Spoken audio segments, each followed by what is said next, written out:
मला वाटतं की तुमच्या हातात जी मुलं आहेत ना, यांना फक्त नोकरीसाठी तयार करू नका, केवळ त्यांना मार्कांसाठी तयार करू नका. त्यांना समाज कळला पाहिजे, समाजातले प्रश्न कळले पाहिजे, मार्केट कळलं पाहिजे, उद्योग व्यवसाय कळला पाहिजे, समाजकारण राजकारण कळलं पाहिजे. नागरिकशास्त्र फक्त 20 मार्कांसाठी पोरांना शिकू नका.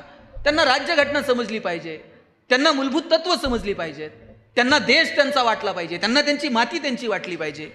नोकरी आणि उदरनिर्वाह एवढाच शिक्षणाचा अर्थ नाही, हे पहिल्यांदा आपण समजून घेतलं पाहिजे. आम्ही आमच्या पोरांना फक्त नोकऱ्यांसाठीच तयार करतोय. आता तर पद्धत आली आहे 11वी 12वी कॉलेजलाच जायचं नाही, क्लासला ॲडमिशन घ्यायचं. आईबापानं पण सांगितलेलं आहे प्रॅक्टिकल काय करायचं नाही, 11वी 12वी नीट GEE हे एका परीक्षेसाठी तुम्ही फक्त पोरं तयार करता. केवळ त्या गुणपत्रिकेला आलेली गुणांची सूज म्हणजे गुणवत्ता नाहीये. केवळ एका परीक्षेसाठी मुलांना तयार करू नका. त्या सगळ्याच्या पलीकडे जाऊन आता आमच्या तर एका मित्राच्या मुलाचा IITला नंबर लागला. परवा त्याचे वडील मला सांगत होते, अहो काय सांगायचंय, प्रत्येक क्लासवाला येतोय आणि त्याचं हे मागतोय, आम्ही त्याचा फोटो इथं लावू, त्या बदल्यात तुम्हाला कम्प्युटर देऊ, त्या बदल्यात तुम्हाला लॅपटॉप देऊ. रिझल्ट विकणारे आई बाप. त्या पोराला IIT करताना तुम्ही शिकवताय काय? रिझल्ट जर 10-20 हजारासाठी जर तुम्ही एखाद्या क्लासला विकणार असाल, तुम्ही कोणत्या मानसिकतेत मुलांना घडवताय? माझी हात जोडून विनंती सगळ्या शिक्षकांना, हा देश जर कुणाच्या हातात आहे ना तर तुमच्या हातात आहे. येणारी पिढी कशी घडवायची हे सर्वस्वी तुमच्या हातात आहे. आत्ता तुम्ही तुमच्या मुलांना स्वाभिमान शिकवा, आत्ता तुम्ही तुमच्या मुलांना उद्योग व्यवसाय व्यापार शिकवा, आत्ता तुम्ही तुमच्या मुलांना देशासाठी जगणं ह्या भावना तुम्ही तुमच्या लेकरांमध्ये निर्माण करा. ह्या भावना जर आपण त्यांच्यामध्ये निर्माण करू शकलो नाही, केवळ नोकरी नोकरी नोकरी, त्याला सांगून टाकलंय नोकरी नाही लागली तुझं लग्न पण होत नसतं, त्याच्या डोक्यात एकच नोकरी. आणि पोरं इतकी हुशार आहेत, लग्न झाल्यावर नोकरी सोडून देते, ते लग्न जमेपर्यंतच नोकरी करते. कुठेतरी पतसंस्थेवर तर लागेल, कुठं मार्केट कमिटीला तर चिटकन, नोकरी लागली लग्न झालं नोकरी सोडते. ही भावना अहो इतकी वाईट अवस्था आहे. आज मुलीच्या आईवडिलांना टेन्शन नाही तेवढं मुलाच्या आईवडिलाला टेन्शन आहे. वय वर्ष 30 ते 35 वयोगटातली 5-50 पोरं बिन लग्नाची आहेत. सोलापूरला मोर्चा काढला पोरांनी कलेक्टर ऑफिसला, लग्न जमत नाही म्हणून. आता कलेक्टरला एवढंच काम आहे का यांना पोरी बघायच्या? सिद्ध करा स्वतःला, रांगा लागतील, पण स्वतःला सिद्ध करण्यासाठी अपेक्षित असणारी गुणवत्ता आम्ही त्यांना देत आहोत का? आमच्याकडे एकाचं लग्न जमेना, त्याच्या मित्रानं सांगितलं टेन्शन घेऊ नको, म्हटला मुलीकडचे बघायला आले ना पगार जरा वाढून सांगायचा. तो म्हणलं जमतंय.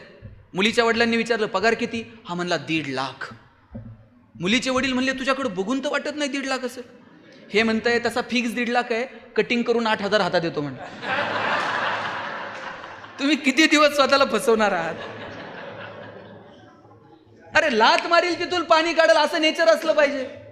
ती धमक जर तुम्हाला तुमचं ज्ञान देत नसेल, तुमच्या उदरनिर्वाहापुरतं जर ज्ञान तुम्हाला तुमची व्यवस्था देत नसेल, तर आम्ही नेमकं काय शिकलो आणि कशासाठी शिकलो हा प्रश्न आपण स्वतःला विचारला पाहिजे.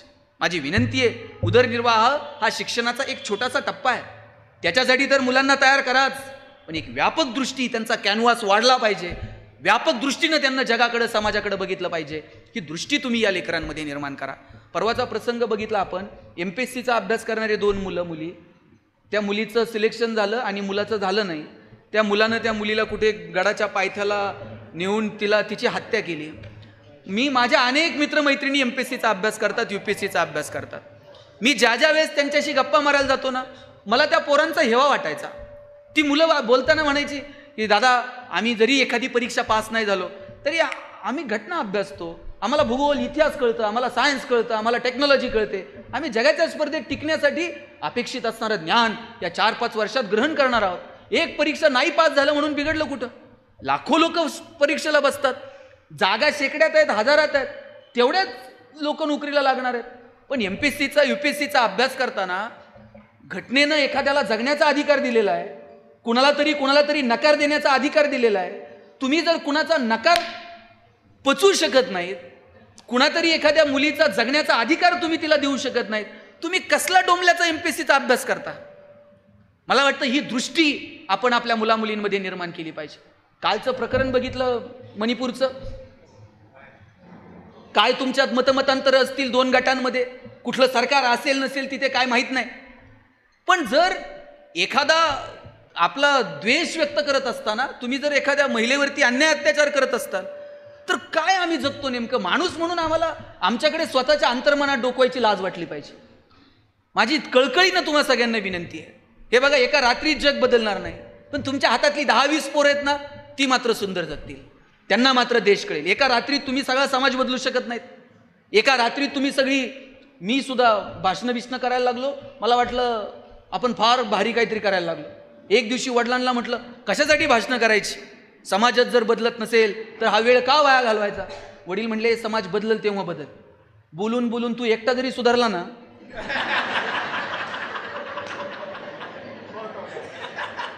तरी आमच्या दृष्टीनं खूप मोठं झालं का.